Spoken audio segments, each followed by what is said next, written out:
Our next question will go to Dan Dirks. Dan, the Iowa community colleges receive approximately 25% of their required funding from the state. Consequently, increasing costs are made up through tuition increases. Would you support additional state funding for community colleges to prevent further tuition increases?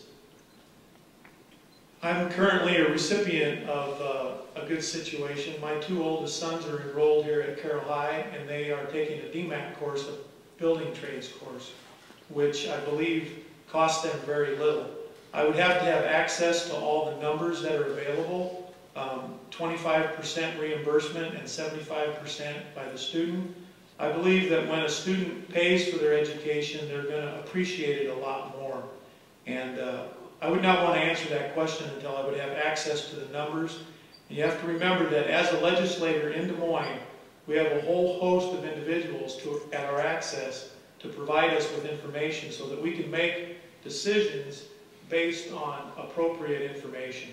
And I'd want to look at more information, but community college has served Carroll very well. It's done the Carroll community wonderful things, and I would be in full support of more of that based on the skyrocketing increase of the major schools. Community colleges are struggling a little bit. With 25% is all they're receiving from the state. It makes it very tough for them to keep operating without putting the tuition rates so high that the students cannot achieve their classes. In community college, I myself was a community college graduate. I went to Iowa Falls and Ellsworth. Great community, and community colleges are a great match for any of our communities out here in Crawford, Carroll, Sac counties, because as new businesses come, new opportunities come, community colleges can develop right for the source, right for the job that we need. So I think the state, within their budget lines, whatever, we need to seriously look at helping fund more with community colleges. It's with education. If we want to continue to grow, we have to help fund these education programs, and community colleges are a great program. Okay, we'd like to change topics here and talk about seniors. Right now, it looks like Social Security recipients are not going to see any increases next year. Now, this will especially affect providers of people on Medicaid. And do you expect the providers to cover that shortfall, or would you support the state backfilling those costs? And if you do, where would that money come from? This question goes to Dan Mulbauer.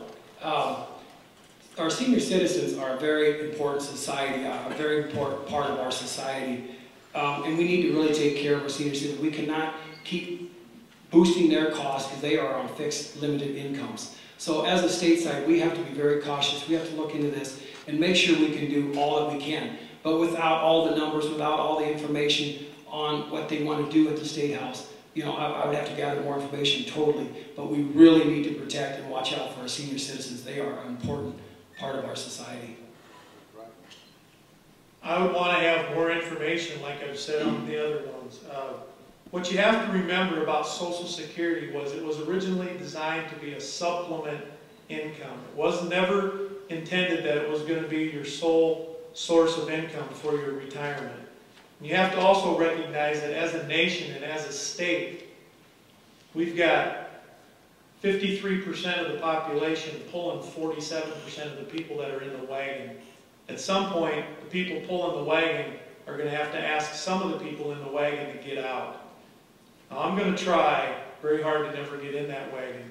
But as the years go on and Social Security becomes more inadequate in providing for a livable income, and the money coming in is not as much as the money going out, something's going to have to change. And throughout the summer, I've been knocking on doors and talking to people, and I haven't been in Des Moines pouring over figures because I'm providing for my family. Ask me that same question in 6 months, and I'll talk until the room's empty. Okay, we'd like to continue on the healthcare field side of things, and Dan Dirks, this question will go to you first. The across-the-board cuts that were implemented by Governor Culver resulted in a $7.6 million budget cut to providers of services to people with disabilities across the state. But those cuts only produced about $385,000 in savings to the state of Iowa because most of the cuts resulted in a loss of Medicaid and other matching money. Would you support efforts to restore those cuts that were made? Yes, I would. That's my answer. We have, as a county super, we have worked with DHSs in this area, working with these problems, and they did cut this program. And we lost our office over in Denison, and now it is all online, and it's very hard for our public to utilize these services to the fullest. So one of the things in the state, what we have to do, we have to reinstate and get these back up to par where they belong. We need to help subsidize these some way. These are very needed programs, so we have to work on them at the state level. Our next question will go to Dan Mulbauer. What would you do to create a child health delivery system, building on or changing Medicaid, Hawkeye, and Iowa Care, that ensures that children receive primary, preventative, and comprehensive health services that they need, including addressing childhood obesity, malnutrition, and also oral health? Well, we have our Hawkeye program, and those are covering most of it. We still have a certain percent of children that are not being covered under any medical insurance. But I recall years ago when I was growing up, it was interesting, you talk about obesity. The thing that they told us years ago, we need to spend at least 2 hours inside studying, reading, whatever. Well, they put that into these child's heads and formulated that. And you know what they're saying today? They're saying now the children should at least spend 2 hours outside.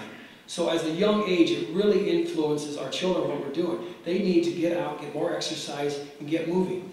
And I think that would help us a lot in these areas. We're just, with computer age, with all this, we're sitting at home way too much. We need to be more activity with these young youth. I don't know that it would be the government's responsibility to help the parents control the consumption of food by their kids or any other of the health needs that parents have towards their kids. I think government in many areas is overstepping, and many times that has happened in years past when the government has been able to come up with a lot of excess funds. And when they have extra money, instead of lowering taxes, they try to look for a social program where they can spend it. And these are the kind of programs that you get when the government's got too much money. I think personal responsibility is something that needs to be promoted.